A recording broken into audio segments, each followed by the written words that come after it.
Hi, I'm Tony Bancroft, the Aerospace and Defense Analyst at GAMCO Investors.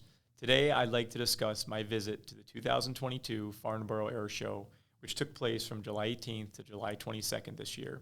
After a 4-year hiatus, the airshow returned, hosting 80,000 visitors from 96 countries, along with 1,500 exhibitors that stretched out over 300,000 square feet of floor space, executing about $100 billion in deals. Aircraft on display ranged from Boeing's 777X to Lockheed Martin's F-35. To kick off this year's air show, Boeing released its 2022 commercial market outlook, which was mostly unchanged from the previous year, with the exception of removing its forecast of demand in Russia and Central Asia due to Russia's war in Ukraine. Boeing's outlook estimates demand for about 41,000 deliveries over the next 20 years. Key takeaways from the air show were aircraft demand, supply chain, and defense spending.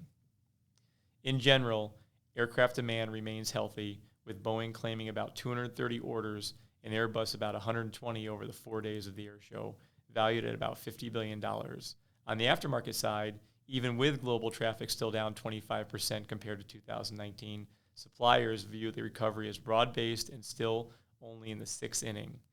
The supply chain continues to be a headwind, as most suppliers noted tightness with discrete components and materials ranging from semiconductors to Loctite glue.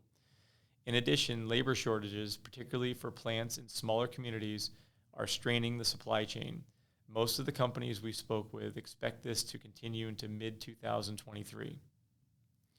Defense companies see increased opportunities as the U.S., its NATO allies, Japan, and others look to increase defense spending as a reaction to Russia's invasion of Ukraine, as well as other hotspots around the globe.